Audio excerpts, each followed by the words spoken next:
c'est parti, on va commencer avec notre premier article sur du racisme au lycée, donc un article de Marie Turcan pour Mediapart. On va commencer sans plus attendre et lire l'article parce que c'est bien de relayer ce genre de choses, quoi. Tout simplement. Voilà. Merci Sibiel pour ton 10e mois, je sais pas si je t'ai remercié. Merci beaucoup. Donc c'est parti, un article de Marie Turcan pour Mediapart, discrimination, racisme dans un lycée. On va voir ce qu'il en retourne. Donc, c'est une citation. Hein.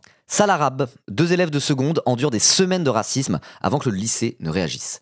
2 élèves de seconde d'un lycée agricole de Sainte-Gemme-la-Plaine en Vendée. En Vendée, il y a des racistes en Vendée. Tiens. Et oui, hein, c'est là d'où vient Philippe de Villiers, Rotaillot et compagnie. Donc ouais, il y a des racistes en Vendée, not all vendéens, évidemment. Mais bon, ça m'étonne pas que ça soit en Vendée, on va dire. Ok, donc 2 élèves de seconde d'un lycée agricole en Vendée ont subi les pressions d'un groupe de terminale pendant des semaines qui ont abouti à des violences physiques filmées. Ah ouais. 4 jeunes sont convoqués en conseil de discipline, y compris les victimes des provocations racistes. Leurs familles ont déposé plainte. Non, attends, il y a un conseil de discipline, il y a les victimes qui sont dans le conseil de discipline? Ouais, je sais rien qui va. Bon, on va lire. Donc un article de Marie Turcan qui effectivement n'est pas Marine Turquie. Hein. Il y a Marine Turquie ou Turchie, je sais pas comment ça se dit, et Marie Turcan, c'est pas les mêmes personnes. Voilà. Oh non, c'est pas loin de chez toi, Michel Chim? Et ouais. Lycée agricole également, je relate. Pourquoi il y a plus de racisme dans les lycées agricoles? C'est possible, je sais pas, moi je connais pas très bien le lore des lycées agricoles, mais bon. Lycée agricole plus Vendée, ouais, ça fait quand même un... ça fait un faisceau d'indices concordants, on va dire, quoi. Voilà. Ok, allez, c'est parti. Le premier jour, tout s'était bien passé. Seuls les nouveaux élèves de seconde faisaient leur rentrée au lycée agricole Luçon-Pétré de Sainte-Gemme-la-Plaine en Vendée, ce lundi 1er septembre 2025. Les terminales n'étaient pas encore là. Donc là, je vais dire des insultes et des termes racistes, hein, c'est parce que je les reporte. Je pense que j'ai le droit de les dire sur Twitch, je sais pas exactement. Mais voilà, je vais bien préciser citation à chaque fois. Donc citation, ils sont arrivés le lendemain, et dès le mardi, ils nous ont dit des insultes. Bougnoul, sale arabe de merde, se remémore Enzo, 16 ans. Donc Enzo, c'est les noms qui ont été modifiés. Hein. Avec Tom, non modifié aussi, son ami depuis l'école primaire, ils se serrent les coudes depuis leur arrivée. Les 2 adolescents comptent parmi les rares élèves racisés de ce lycée public vendéen qui accueille près de 300 élèves, dont la majorité logés à l'internat. Citation.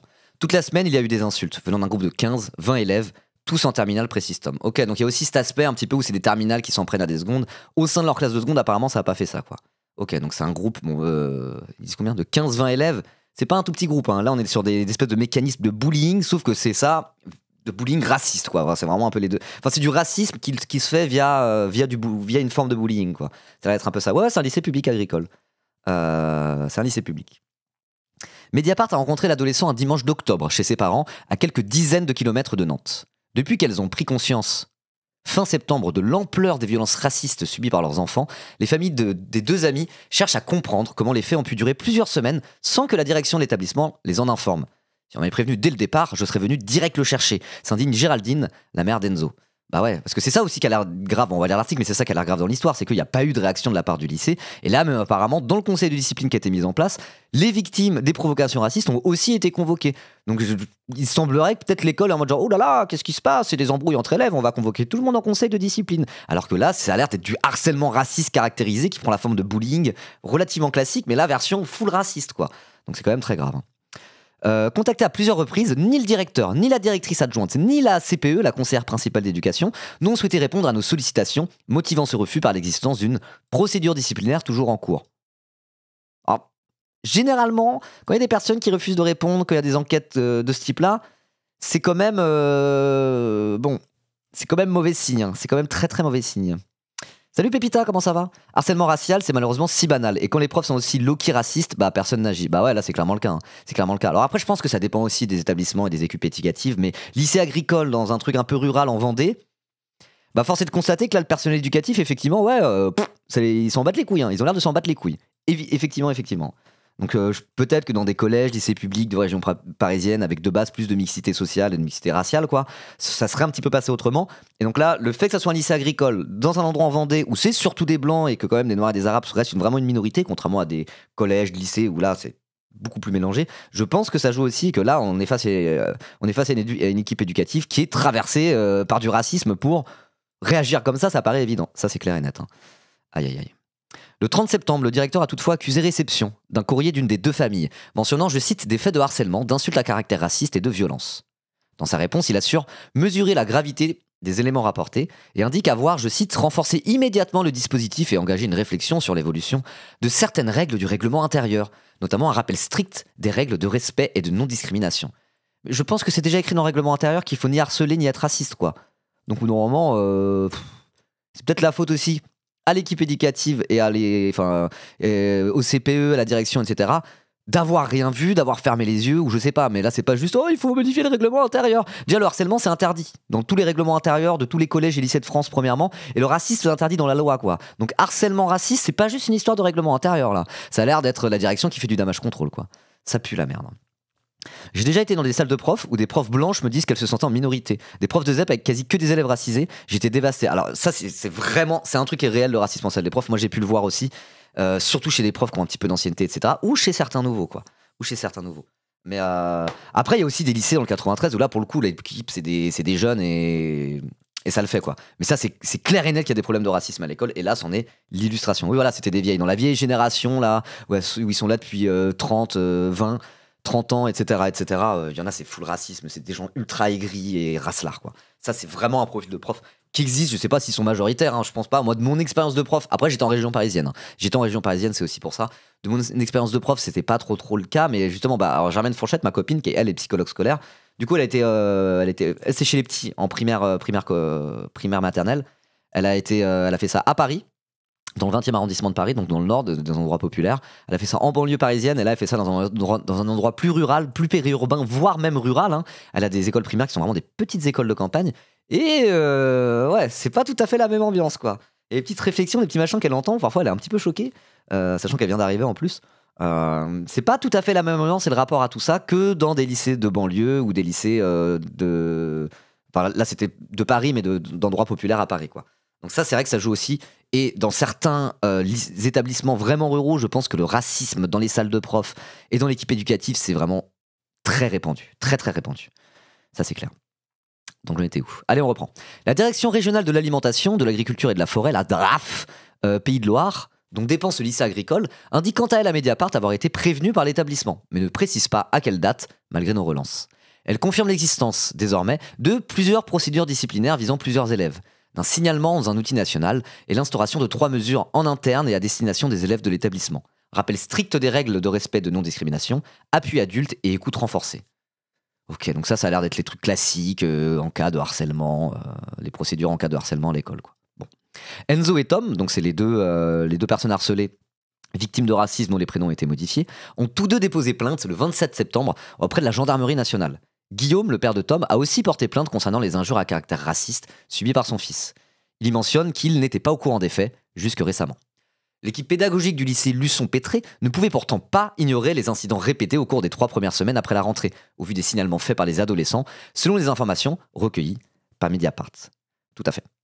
Retour début septembre. Donc début septembre, c'est vraiment juste après la rentrée, c'est quand tout ce harcèlement-là a commencé, et ça a commencé dès le premier jour, hein. C'est le tout premier vendredi de la rentrée. Enzo et Tom se rendent au foyer, où les élèves passent le temps entre les cours et la pause déjeuner. Donc là, c'est vraiment les témoignages de en quoi consistait ce harcèlement raciste. Citation. Des élèves de terminale se tenaient à l'entrée. L'un d'eux lâche un salam alaikum, se souvient Tom. Enzo lui demande ce qu'il vient de dire. Il répète salam alaikum en faisant le chaud, le fier. Lorsque les 2 camarades ressortent du foyer, le groupe est toujours là. Il nous entoure, puis le plus costaud s'avance et menace Enzo. Il l'aurait aussi attrapé par le col. Putain, mais dès le premier jour, première interaction, quoi. Waouh! Il y avait plein de gens, souligne l'élève de seconde, qui mentionne aussi la présence d'une surveillante aux alentours, qui a fini par s'interposer. Mais ils prennent toujours du temps à venir, regrette-t-il. Enzo n'a pas sa langue dans sa poche. Le garçon aux petites bouclettes noires et au regard rieur explique qu'il n'a pas voulu inquiéter ses parents tout de suite. Alors il ne leur a rien dit. Je me suis dit, ça va passer. Je calculais pas, décrit-il. Avant cette année, Enzo et Tom, nés l'un d'un père réunionnais, l'autre d'une mère franco-marocaine, n'avaient jamais, au cours de leur parcours scolaire, entendu de telles injures répétées. Il y a toujours eu des petits cons, mais je n'ai jamais vécu le racisme comme ça, dit Enzo. Tom, lui, s'est bien confié à sa mère dès le premier week-end, mais je lui ai dit de laisser de côté, de ne pas se bagarrer. Je m'en veux, je n'aurais pas dû, regrette aujourd'hui Loubna. Ok, mais ça c'est évidemment, quand t'es un élève, c'est des secondes, hein, ils ont 15 piges. Tu te retrouves confronté à ça, t'as ce côté, déjà c'est ta rentrée en seconde dans un nouvel établissement scolaire, c'est en mode genre, je vais me faire des nouveaux potes, peut-être qu'il va y avoir des connards, etc. C'est pas un moment facile dans la vie d'un adolescent, ça peut être très très bien, hein, comme ça peut être assez difficile aussi, ce genre de moment-là. C'est un lycée agricole en Vendée, qui s'appelle le lycée Pétré, je sais plus combien là, je sais plus quoi.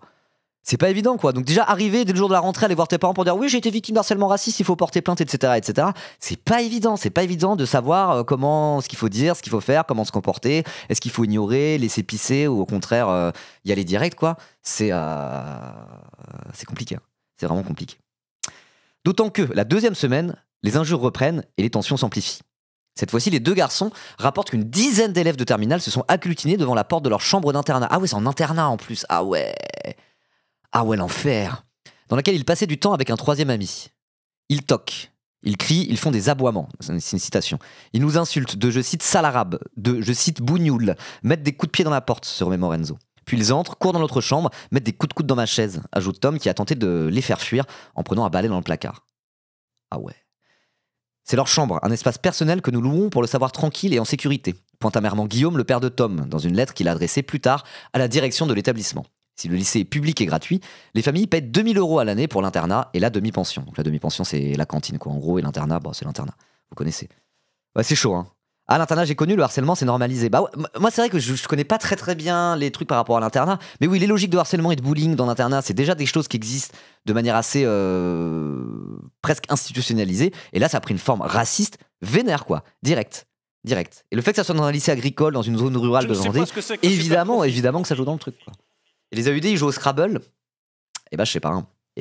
Je pense que justement, c'est ça la suite de l'article va parler. Les AED, c'est les surveillants. Mais là, oui, enfin, genre, la défaillance qu'il y a au sein de l'établissement pour que ça parte en mode full harcèlement raciste, aussi caractérisé jour 1, et que ça prenne un mois et demi avant qu'il y ait des procédures disciplinaires et un truc qui commence à s'enclencher, c'est effectivement qu'il y a une responsabilité de la part de l'établissement, voire même une complicité. Soit ils ont. Enfin, oui, c'est une complicité de toute manière, quoi. Vous voyez ce que je veux dire.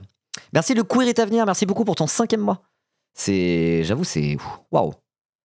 J'en étais où? Bah justement, pour savoir un peu pourquoi la vie scolaire, les CPE, les surveillants n'ont rien fait. Bon, on va lire la suite de l'article. Merci Volchan TV. Merci beaucoup pour ton 4e mois. Merci beaucoup. Une surveillante intervient. Bon bah voilà, où étaient les AED? Une surveillante intervient et met fin à l'incident. Ok. L'information remonte à la CPE qui convoque le lendemain les deux garçons et l'ami présent la veille dans la chambre. Tom, en cours, ne répond pas à la convocation. Enzo rapporte un échange lunaire. Ok. Donc il y a bien effectivement une surveillante, une AED, donc AED c'est assistant d'éducation et de je sais plus quoi, qui a intervenu. Mais après, du coup, il semblerait que ça a commencé à se barrer en couille et que la défaillance / complicité de l'établissement, c'est peut-être joué au niveau de la CPE pour le coup. Donc du coup, Enzo rapporte un échange lunaire. Citation. Je lui explique que j'étais pris par le col dès la première semaine, qu'ils sont entrés à 15 dans ma chambre. Elle me répond que 15, ça paraît beaucoup.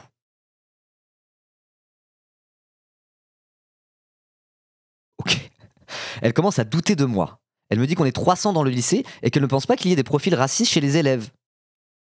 Ok, donc la CPE est effectivement une vraie part de responsabilité dans le fait que ce truc n'ait pas été traité assez rapidement, quoi. Waouh! Mais d'où tu peux dire ça, quoi? C'est-à-dire qu'il y a des élèves qui viennent d'arriver, qui sont parmi les rares noirs et arabes du lycée, qui sont victimes d'un harcèlement raciste, convoqués par la CPE, elle dit non, mais il n'y a pas de raciste ici, je les connais. Est-ce que la CPE serait pas elle-même une raciste? Je me pose sérieusement la question. Aïe, aïe, aïe, aïe, aïe. Hein. Je parlais longuement à une prof la semaine dernière, elle me disait qu'elle constatait une dérive droitière chez les profs. De toute façon, il y a une dérive droitière dans la société française. Évidemment que les profs en sont pas à l'abri. Évidemment. Alors après, moi je fais un peu du not all prof, excusez-moi, parce que j'étais prof pendant 4 ans, et je pense que ça dépend aussi parfois des établissements, des trucs comme ça, quoi. Mais chez les anciennes générations, ouais, il y a une dérive droitière, ça me paraît clair et net. Voilà. Typique de certains en cas de harcèlement dans les établissements scolaires. Ah, de fou. Prof égale maton, alors là c'est pas vraiment les profs, hein. Là c'est plus les CPE, mais oui, là c'est énervé, hein. Là c'est énervé. Ok, donc elle me dit qu'on est 300 dans le lycée et qu'elle ne pense pas qu'il y ait de profil raciste chez les élèves. Que ce sont des terminales qui vont passer le bac et qu'ils n'ont pas une année à perdre pour un petit comme moi. Mais c'est ce que c'est le bullying dans les internats? Elle est conne ou quoi? La réponse est oui, quoi. Waouh! L'adolescent s'agace, s'emporte et assène, toujours selon ses dires, que si cela dégénère dans la cour, il ne faudra pas venir l'insulter. Ni la famille de Tom, ni celle d'Enzo ne sont alors contactés par l'équipe de direction après cet échange. Sollicité, la CPE n'a pas répondu à nos questions. Bah, si la CPE n'a pas répondu aux questions, c'est évidemment que la CPE est responsable de la situation, quoi. Elle est conne, oui. Non, mais là, c'est grave. Genre là, c'est vraiment très, très grave, quoi. Je sais pas dans quelle mesure c'est on va dire, toute l'équipe éducative de l'établissement qui était sur la ligne de la CPE, ou si c'est vraiment la CPE là-dedans qui est la première responsable de cette mise de côté de tout ça. Mais là, franchement, c'est très, très chaud, quoi. C'est vraiment très chaud. Ok. Semaine 4, c'est très très chaud parce que le harcèlement ne s'est pas arrêté là, évidemment. Et il a fallu que ça aille beaucoup plus loin, encore plus loin dans le racisme et dans le harcèlement pour que l'établissement commence finalement à prendre des mesures, quoi. Waouh. Les CPE, c'est souvent pas de vague. Ouais. Alors après, moi j'avais une pote CPE dans l'établissement où j'étais. C'était une énorme gauchiste, hein. Voilà, elle faisait toutes les manifs, etc. Elle votait NPA et tout. Et là-dessus, elle était carré de fou. Elle était vraiment carré de fou. Mais il y a des CPE. Mais il y avait un autre CPE. Il y avait deux CPE dans mon établissement. Il y en avait une, c'était ma pote, elle était vraiment carré de fou. Et c'était une bonne CPE, je pense qu'on peut le dire. Et c'est vrai que l'autre CPE, il y avait des moments, vas-y, que ça prenait des gamins de 12 ans dans son bureau, porte fermée, et ça leur hurlait dessus, mais de toutes ses forces. Et j'étais en mode genre, waouh, gros, fallait faire keuf en fait. Qu'est-ce que tu nous fais là? T'es con ou quoi? Et franchement, j'ai déjà été choqué par le comportement de moi dans un établissement d'un de mes CPE. Et l'autre CPE, pour le coup, elle était très bien. Elle était très bien. Et là-dessus, je pense que elle aurait pas du tout une réaction comme ça, quoi. Bref, on s'en bat les couilles en vrai de mes anciens collègues. C'est pas très important. Mais en tout cas, il peut y avoir des CPE qui sont vraiment des espèces de crapules, de sales crapules, qui aiment bien là être en mode genre, ouais, moi je suis là pour faire régner l'autorité et l'ordre. En vrai, c'est con de gamin et leur mettre un peu du plomb dans le crâne. De toute façon, les profs, ils arrêtent pas à se faire respecter. Moi, je vais les faire respecter. C'est un vrai profil de CPE. Il y en a qui deviennent CPE pour des très, très, très mauvaises raisons. Ça me paraît clair et net. Ça me paraît clair et net. Ouais, enfin, voilà. Et elle, pour le coup, elle illustre très bien ça. Elle illustre très très bien ça. J'ai connu que des CPE, c'était des droitards et c'était des gens pas bien. Ouais, bah ouais, moi j'en ai connu aussi. Mais j'ai connu aussi une CPE qui, pour le coup, était ultra basée. Je faisais toutes les manifs avec elle. Et elle votait NPA. Comme quoi, ça peut arriver aussi, quoi. Mais ça, c'est pareil, quelqu'un tout à l'heure parlait de la direction de l'établissement. N'importe qui a bossé à l'éducation nationale et prof en particulier, c'est que en fait, ces trucs, ils se voient pas directement. Mais en fait, la direction de l'établissement, qui est la principale, le principal, etc., ça change vraiment, vraiment pas mal de choses. Ça change vraiment pas mal de choses parce que du coup, ça tout un peu la culture de l'établissement, notamment par rapport à l'autorité, la discipline, etc. Bah, au final, la direction a un rôle à jouer pour savoir quelle direction on prend, quoi. Et avec une bonne direction, parfois il y a une bonne ambiance dans l'équipe éducative, que ce soit même avec la vie scolaire, les profs, etc. Et après, les choses se passent bien et qu'il y a des incidents comme ça, c'est carré, quoi. Et quand la direction est défaillante, fait n'importe quoi, ou alors que juste c'est un dirlo, un directeur à moitié raciste, qui aime pas les gamins et qui a envie de faire n'importe quoi et de marcher au forceps, et bah ça irrigue toute l'équipe éducative et ça fait qu'on se retrouve avec des trucs comme ça. Donc je sais pas dans quelle mesure, comment est la direction de cet établissement-là. Je suis sûr que le directeur, le principal et tout, c'est des enfoirés, quoi. Voilà. La direction influe énormément sur tout, de fou, hein. Moi je l'ai vu, j'ai fait plusieurs établissements scolaires, ça peut vraiment changer la donne. Et ce profil d'établissement-là, eh ben, ils existent. Et là je pense que si la CPE est comme ça, c'est qu'une partie de l'équipe éducative ou de la vie scolaire est aussi comme ça, et c'est probablement que la direction est aussi un petit peu comme ça. Sans ça, ça passerait pas en fait, tout simplement, quoi. Voilà. IMO, faudrait former les profs. Bah ouais. Après, il y a tellement pas une thune l'éducation nationale, c'est tellement mal branlé, il y a tellement de défaillances à tous les niveaux sur l'éducation nationale que, en plus, à chaque fois, même quand on forme les profs, en fait, même quand on forme les profs à des problématiques comme ça, c'est pas inutile. C'est pas inutile. Il y a des profs pour ça, en vrai, qui laissent rien passer et qui sont carrés de fou. Mais je veux dire, après, c'est toujours pareil, c'est des formations, il y a aucun moyen derrière, les profs, ils sont déjà débordés, c'est compliqué, quoi. Il y a des thunes, elles sont mal employées. Alors, déjà, ça manque de thunes et en plus, les thunes sont mal employées très, très souvent, quoi. Il y a tellement, tellement de problèmes qui sont structurels à l'école de par les politiques publiques par rapport à l'éducation nationale depuis des décennies, qu'à un moment donné, même quand on veut régler ce genre de soucis, de toute façon, il y a une espèce de manque de moyens, de manque d'ambition et de possibilité de le faire, que c'est ultra compliqué, quoi. C'est ultra compliqué. Mais il y a des établissements où ça se passe 1000 fois mieux que ça, hein. Ça, c'est clair et net. Donc là, l'équipe éducative, probablement dans son intégralité, a une responsabilité là-dessus. Et faut mener l'enquête, quoi. Mener l'enquête de où est-ce qu'a été cette défaillance. Parce que là, évidemment, selon Mediapart et selon les témoignages qui ont été reçus, ça vient de la CPE.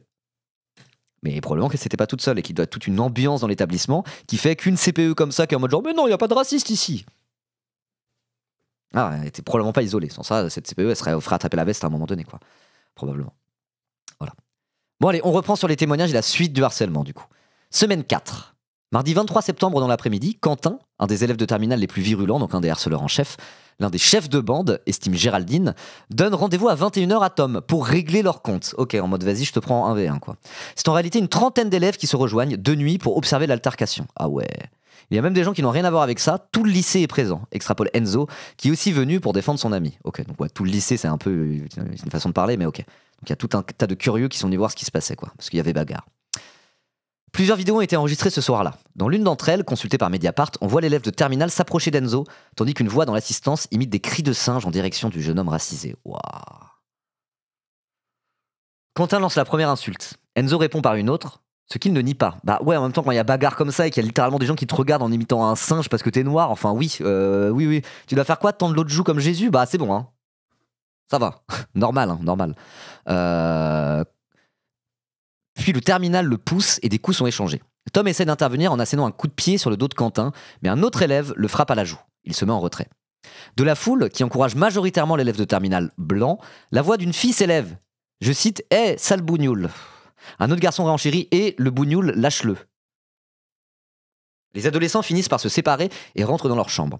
Je commençais à m'endormir quand la directrice adjointe est arrivée, se souvient Enzo. Elle m'a dit: prépare tes affaires, ton père vient te chercher. À 70 km de là, Géraldine tombe des nues. Il est 21h54, se souvient l'aide-soignante qui travaille de nuit quand son compagnon la prévient. Donc c'est les parents d'Enzo, quoi. Il était sur la route pour récupérer Enzo. On lui remet un document qui atteste qu'Enzo est suspendu 2 semaines à titre conservatoire pour violence physique, propos irrespectueux, attitude inadaptée et comportement violent. Il n'a plus accès à l'établissement ni à l'internat. Waouh. Mais du coup, l'autre élève, il lui est arrivé quoi? Et l'autre blanc de terminale, bah, ils vont le dire après. Bon, je lis. Enzo a conscience qu'il n'aurait pas dû réagir par la violence. Oui, enfin bon, là, il y a quand même il y a des circonstances atténuantes. Oui, Enzo, c'est le racisé. Enzo, il est noir, du coup. Son pote, il est arabe. Donc c'est Tom, il est appelé. Et les autres, c'est des blancs racistes, harceleurs, quoi. Enzo a conscience qu'il n'aurait pas dû réagir par la violence. Bon, là, je pense qu'on peut... C'est compréhensible. Je pense qu'il y a quand même un contexte qui fait qu'on va pas lui reprocher ça, quoi. Je suis d'accord. Donc c'est Enzo qui parle là. Mais quand il me pousse, j'ai peur. Il est plus grand. Alors quand il m'attrape, je me dis qu'il va m'amener vers lui et que je vais aller à l'hôpital. Si je m'étais laissé faire, je me serais pris des coups. Bah ouais, normal. Le soir même, aucun adulte ne prend contact avec la famille de Tom, alors que celui-ci a pris un coup à la joue pendant la bagarre. Donc lui, il n'était pas tout à fait dans la bagarre, mais c'est le pote de Enzo qui se fait harceler aussi. Citation. Ils ne nous ont même pas appelés pour me dire qu'il était mêlé à une histoire et qu'il était blessé au visage, déplore Guillaume. Le lendemain, le garçon découvre avec surprise que si son ami Enzo était renvoyé, Quentin, lui, est toujours là. Donc effectivement, l'élève harceleur qui a lancé des dingueries racistes, qui a commencé à aller harceler Enzo, lui, il a rien eu. Il a rien eu. Donc là, effectivement, il y a je disais en mode une défaillance, mais non, là, il y a une complicité de l'établissement. De la CPE, mais peut-être pas que de la CPE, effectivement. Et je pense pas que la CPE est isolée dans l'écosystème de cet établissement pour qu'on en arrive là, quoi. En mode harcèlement raciste, bagarre raciste, harcèlement raciste avec violence physique.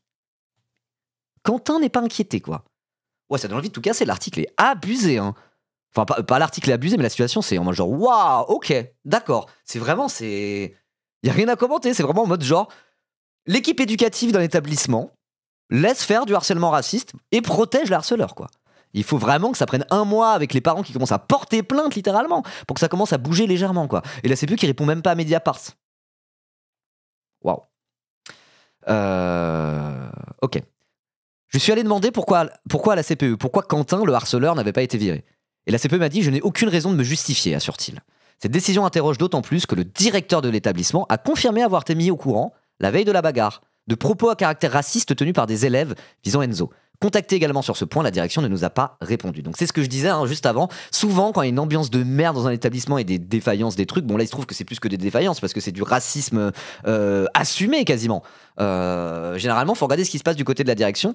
Généralement, quand il y a des soucis, ça vient aussi de la direction, au moins indirectement. Et bah là, effectivement, la CPE, comme la direction, alors qu'ils ont été mis au courant, ont protégé les agresseurs et décident de ne pas répondre à Mediapart.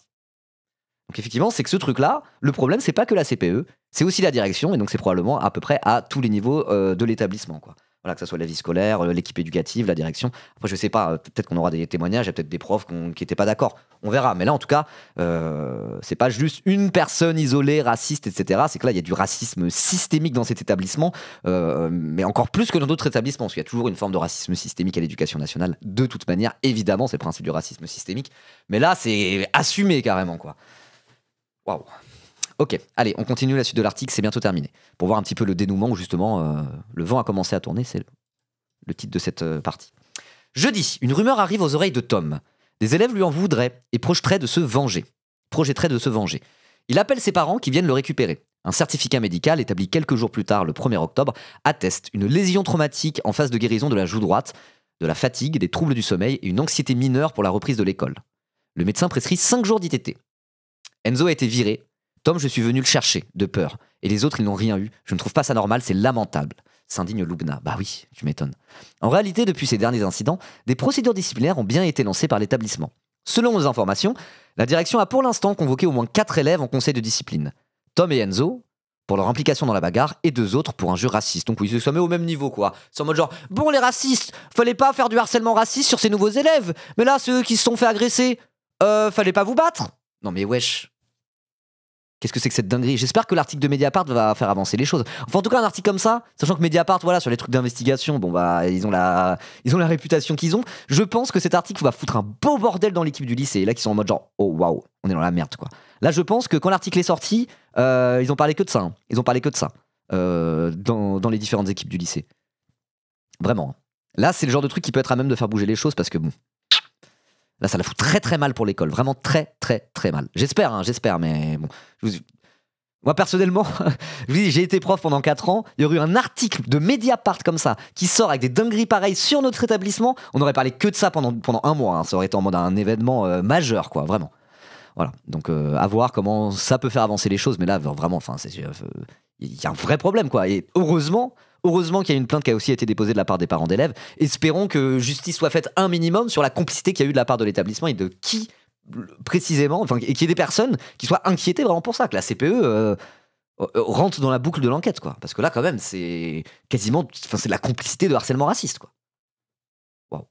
Je vais intervenir dans un lycée parce que des profs, de gauche entre parenthèses, en pouvaient plus du racisme ordinaire parmi l'équipe pédagogique. Ils ont réussi à convaincre le chef d'établissement et maintenant il y a des cycles de formation et d'ateliers obligatoires pour profs et élèves. Ok, c'est bien ça, c'est bien. Ça fait plaisir qu'il y ait des trucs comme ça, quoi. Et voilà, mais c'est parce que c'est un peu ce que je disais tout à l'heure pour défendre mon bout de gras d'ancien prof. Oh, laissez-moi être un peu corporatiste avec les profs de temps en temps. Ça va, ça va. C'est qu'il y a des profs, effectivement, qui voient ça, qui sont genre waouh, c'est chaud. Et donc les choses peuvent avancer petit à petit, quoi. Donc bah force aux profs de gauche qu'on fait avancer le schmilblick. Puis force à toi, Pépita, pour les interventions. Trop bien, trop cool. Mais c'est la discrétion du chef d'établissement. Ouais, voilà. Bah, c'est aussi ce que je disais, c'est que le chef d'établissement, ça compte tellement là-dedans, quoi. Quand une équipe de merde, une ambiance de merde, c'est une chose. Ça peut être une chose, une ambiance de merde dans une équipe éducative. Mais quand il y a des graves défaillances comme ça, ou même pire, du racisme assumé dans des établissements scolaires, la direction a toujours son importance là-dedans, quoi. Donc effectivement, avec une bonne direction, s'il y a des problèmes, avec un bon chef d'établissement, s'il y a des problèmes comme ça, s'il y a des gens dans l'équipe éducative qui font des actions pour tenter de faire avancer les choses, en fait, si la direction suit, eh ben, il peut y avoir les choses qui avancent, notamment avec des ateliers, des trucs de sensibilisation, de formation, etc., etc. Mais si le directeur ou la directrice ou le proviseur, enfin ça dépend si on est au lycée ou au collège, sont éclatés au sol, sont des vieux racistes ou je sais pas quoi, ça n'avancera pas. Et c'était pas le cas avant, ça dépendait direct du rectorat. Ah ok, d'accord. C'est par rapport à la réforme Blanquer et aux autres réformes qui donnaient plus de pouvoir au chef d'établissement, plus de responsabilité au chef d'établissement, et donc du coup faire des établissements un peu moins homogènes, un peu plus du cas par cas, établissement par établissement. Ok, et bah c'est moche, hein. Ça va pas aider. Enfin, ça va peut-être aider dans certains établissements où il y a des super. Parce que parfois, il y a vraiment des gens à la direction qui sont superbes. Moi, je vous parle de mon expérience, justement, là, quand j'étais prof. Pour le coup, c'est le moment où j'ai fini par quitter mon job parce que j'étais en arrêt de travail et c'est le moment où j'ai quitté pour être streamer. Pour vous dire, ça s'est terminé. J'étais convoqué dans le bureau de cette directrice en mode genre parce que j'avais commencé à annoncer que je voulais démissionner en live alors que j'étais en arrêt de travail. Il y a des parents d'élèves qui m'ont vu liver en faisant le gros gauchiste, en buvant de la bière alors que j'étais en arrêt de travail et que je donnais pas de cours de maths à leurs gamins pour dire que j'allais démissionner. Ils ont pété un câble, ça a monté jusqu'au rectorat et à l'académie. Le fait que je streamais comme ça, je me suis retrouvé dans le bureau de la principale à me faire quasiment virer, quoi. Donc je veux dire, ça s'est fini un petit peu comme ça.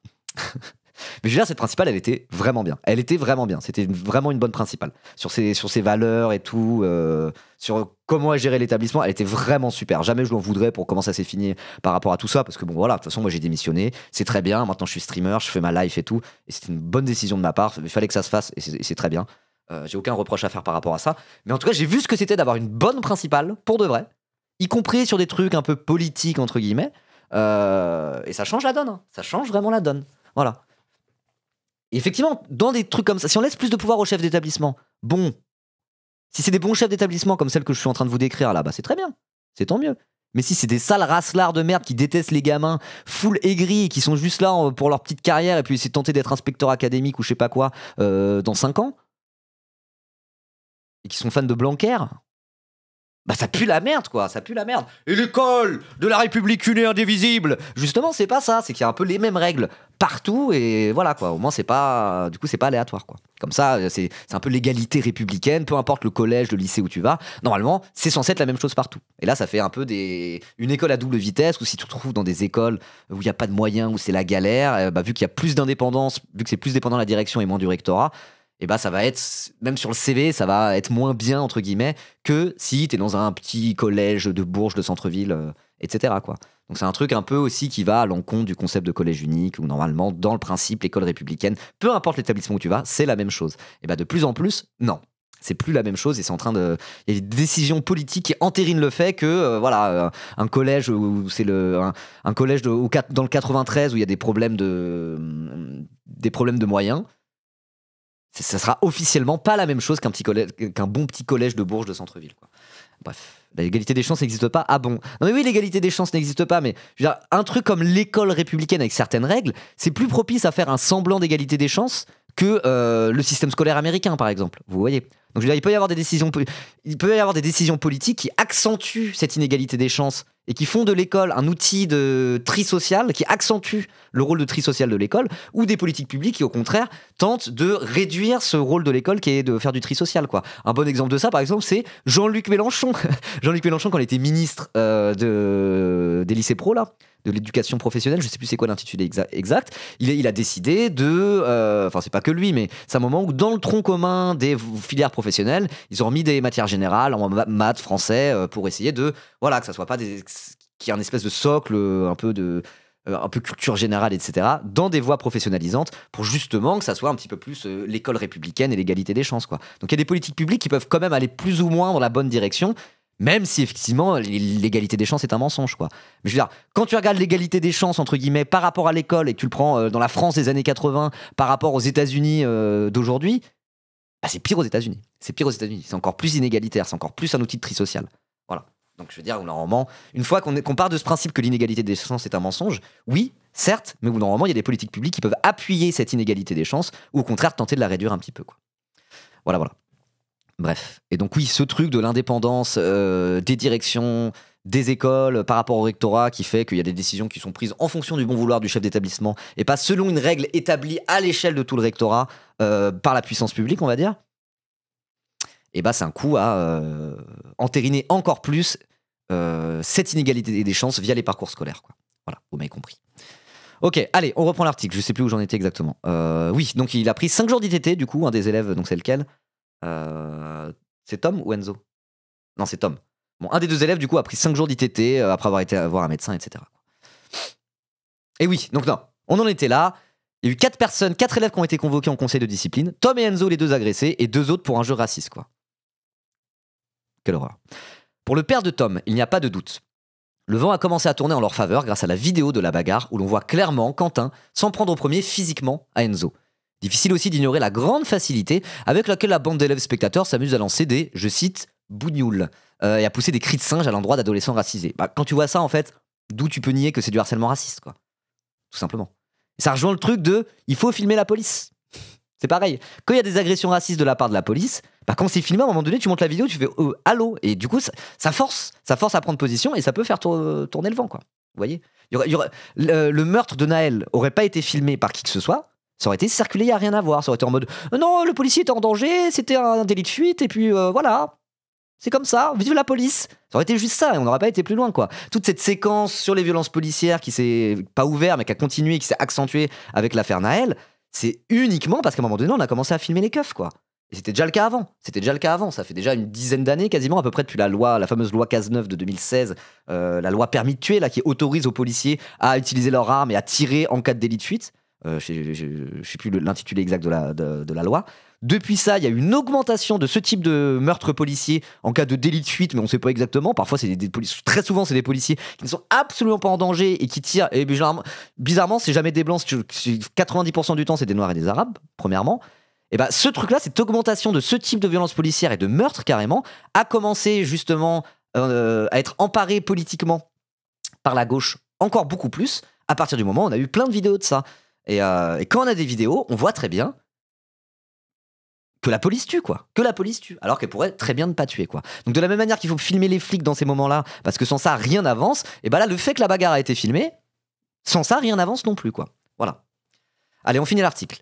Mon père était horticulteur en Vendée. Je ne pensais pas du tout qu'en mettant Tom dans ce lycée, il se passerait ça, regrette Guillaume. Si les deux familles connaissent ce milieu agricole vendéen, qui penche très à droite, elles se rappellent pourtant avoir été rassurées en juillet par la direction de l'établissement au moment des préinscriptions. J'ai interrogé la directrice adjointe sur la diversité, le racisme, se rappelle Géraldine. Elle m'a dit « Y a pas de ça ici, on est tous solidaires, unis, on s'entraide. » Ouais, ça s'entraide, ouais.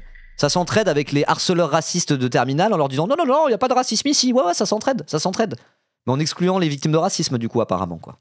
Putain, waouh. Les parents attendent désormais les conseils de discipline de leurs fils respectifs, convoqués pour violence physique sur l'élève de terminale le 14 octobre. Une situation ressentie comme une injustice par Loubna. Merci Moadi Beffer, merci pour ton Prime, ton 12e mois d'abonnement, merci beaucoup. Une situation ressentie comme une injustice pour Loubna. Pourquoi cette bagarre est arrivée? C'est l'autre qui est venu chercher mon fils et qui a insisté pour lui donner rendez-vous. Ça ne se serait jamais passé sinon. La mère de famille, qui cherche à faire les choses bien, craint de ne pas avoir les bons mots pour défendre son fils, devant une administration qui assurait il y a encore quelques mois qu'il n'y avait pas de racisme dans ses couloirs. Donc affaire à suivre, à voir comment se passe le conseil de discipline, mais maintenant qu'il y a eu l'article de Mediapart, maintenant qu'il y a les vidéos filmées, peut-être que même s'ils ont convoqué les 4 en conseil de discipline, dans le conseil de discipline ça va prendre la forme de bon bah là on peut pas dire le contraire, c'était une agression raciste, c'est du harcèlement, et que du coup bah, les 2 autres vont être innocentés et que du coup la décision sera un peu digne, quoi. J'espère, en tout cas je pense que typiquement ce genre d'article de Mediapart peut changer la donne parce que voilà, parfois un article quand on parle de Sarkozy, de Bayrou, de personnages politiques comme ça, je veux dire ils sont pas un article de Mediapart prêt parfois pour tous ces gens-là. Là on parle d'un lycée, quoi, on parle d'un lycée agricole de 300 élèves. Donc je pense que pour l'équipe de tout ce lycée, c'est un tsunami, hein. C'est un tsunami qui est un article Mediapart uniquement sur leur bahut à eux.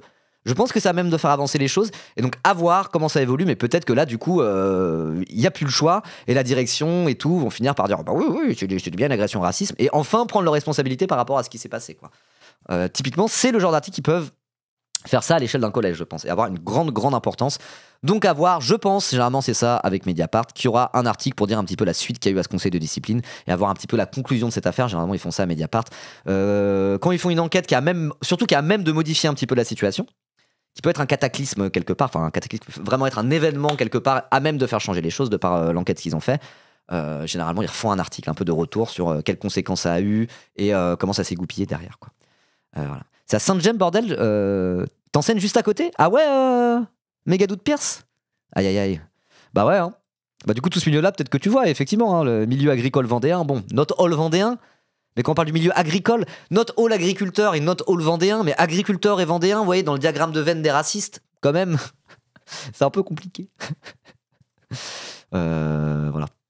Je dis ça, ma meilleure amie est maraîchère, hein. Moi, j'ai rien contre les agriculteurs, il n'y a pas de souci. Mais voilà, son patron, il a la Confédération Paysanne et c'est une maraîchère dans le bio, quoi. Mais tous ceux qui sont agriculteurs dans le conventionnel, bon. En plus, en Vendée, bon, ça fait quand même un faisceau d'indices concordants vers le racisme, quoi. Faut arrêter de se voiler la face par moment. Merci Solène2208 pour ton 10e mois. Merci beaucoup. Merci beaucoup. Bah ouais, hein. Et bah putain. Quel article, hein. Quelle zinzinerie, hein. Moi j'essaie de lire les articles, enfin pas tous, hein, je peux pas lire tous ceux qui passent, mais quand il y a des trucs comme ça, des articles vraiment précis sur des enquêtes qui font sortir une info sur des dingueries racistes ou autres comme ça, moi j'essaie de les lire, j'essaie d'en lire un maximum pour essayer de faire circuler l'info, parce que ça c'est le genre de truc, il y a un article qui en parle, mais ça fait pas forcément la une de tous les journaux, hein. Généralement c'est un article et basta, quoi. Donc moi j'essaie de les relayer sur cette chaîne. Voilà, il y a pas longtemps on avait lu un article aussi, une enquête sur des agressions et des humiliations qu'il y avait eu dans la police par la police sur des migrants dans un commissariat du 18e arrondissement ou je sais plus où, c'était hardcore. Et pareil, il y a eu un article là-dessus, basta, on n'en a pas reparlé après, ça n'a pas fait la une des médias. Donc moi j'essaye sur cette chaîne de relayer au maximum quand il y a des articles de ce type-là qui passent. Voilà, donc je pense que vous n'aviez pas entendu parler de cette histoire, moi non plus j'avais pas entendu parler de cette histoire. Et l'histoire est sale, quoi.